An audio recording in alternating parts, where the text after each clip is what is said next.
Minecraft maps are notorious for being random despite what they're titled. Take this toilet game for example. Would you know what's going to happen that includes toilets and doing maintenance? Well, it's actually a Complete the Monument map where you have to find items to try and fix your toilet. That's close enough, right? It's basically nothing I would have expected. But that's the whole gist of the video today. I played 4 random Minecraft maps with no expectations at all. It was wild. The first map that I played was Horror House by Jack Pone. It was a short map, surprisingly, though I think it might be unfinished. But essentially, you come back home from work and need to go to bed. You go to bed, but then a few minutes later, you wake up to get a glass of water. The lights go out all of a sudden, and you go to your dungeon of a basement to turn the power back on. Later on, you have to turn the power back on again because it went out again. But this time, that happens. And turns out it was all a dream. And for some reason, this guy jumps out at you. I think for a nice little spook, this is pretty good. Definitely not the type of thing to scare me though. While the story of the map was random, there were some actually cool touches in terms of details and mechanics. For one, I like the aesthetic of the good old 4x3 square point of view. I thought that added some depth, some confinement to add to the scariness. Some of my personal favorite mechanics were the phone flashlight, which worked better than some of the other things I've seen, and then the cool animation when you fill up your glass of water. So while the scary parts were alright, the details are what made it pretty cool to me. This next map is called Toilet Under Maintenance by Sanders, and it's a map where you collect items around the map to fix your toilet. I didn't think it would be much fun, but I was proven otherwise. Before you start your expedition, you have to look around the lobby to find some gear. Once you have your gear ready, you're ready to face the challenges once you go up this water elevator. You can place torches around the place to prevent monsters from spawning. There's a bunch of loot chests around the area so you can improve your gear. There's also pots that you can break which will drop more loot and especially gold nuggets. Gold nuggets in which can be used to buy items from the shop which will make you stronger. I was going to go for the first item, the manual paper.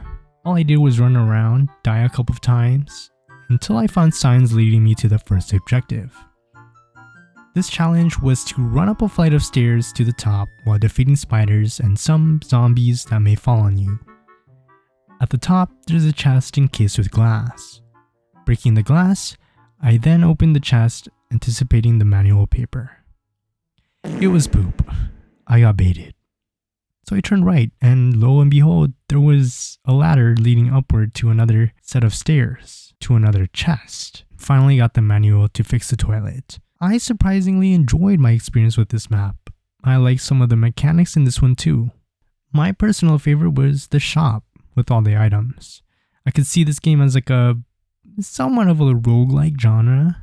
You go in, die, get better loot. This game was good, being simple and fairly straightforward with what you're supposed to do. These last 2 maps weren't the best, but let's start with the one that confused me and then the one that made me want to end the world. Tomb of Horror by Dr. Sparks is an adventure map where you explore the map to find a cave.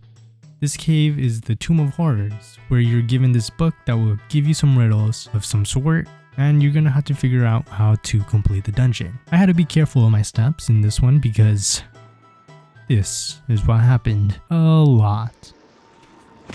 When I went into this column of smoke, I was in this little dungeon. The only way out was lifting the levers up. But then I got curious one time and, well,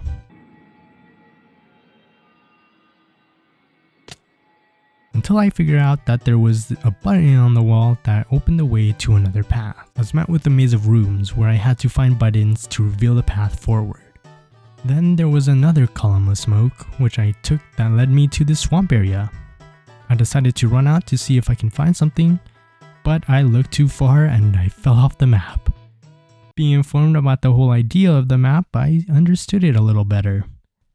This map is based on the Tomb of Horrors, which is a Dungeons and Dragons module written by Gary Gygax. I don't know if I said that right, but Hence the reason why I couldn't really understand what was going on, because I don't have much knowledge of this module.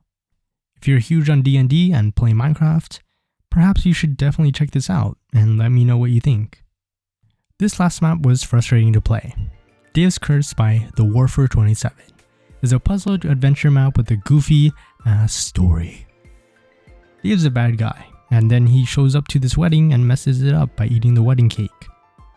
The task of the whole map is to put a stop to his schemes by solving puzzles and finding a hero to stop him.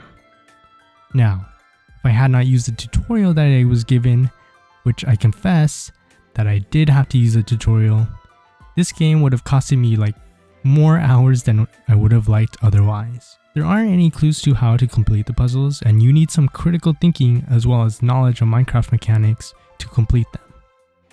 The first puzzle, you have to save your spouse by creating a splash of healing potion, which is done in the most random way possible.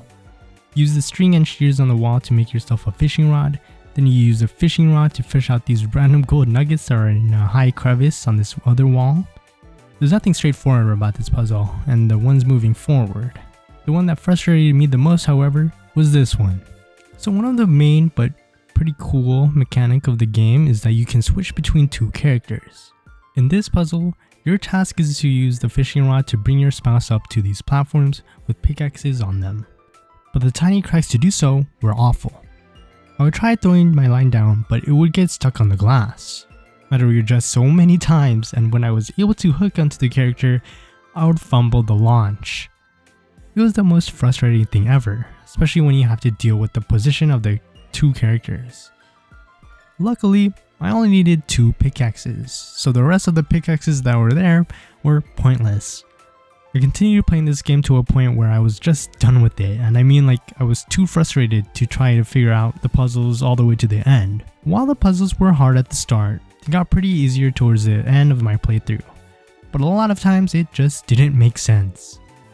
The things that I liked were the use of Minecraft mechanics to complete puzzles. I thought that was a really good idea that I've never actually seen before. There was also the ability to switch characters, which was amazing. I've never seen a map do that before. There were a lot of small mechanics that I think could really pop off in a different setting. These maps that I played were pretty weird and almost made no sense.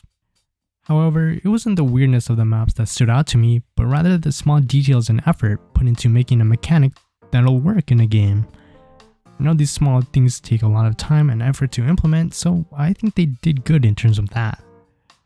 The maps as a whole just need more polished storylines, direction, that sort of thing. Hopefully some crazily good maps are made in the future. But if you want to check the maps that I played in this video, you can find them down below. Thanks for watching. If you enjoy videos like this and would like to support the channel, then consider subscribing.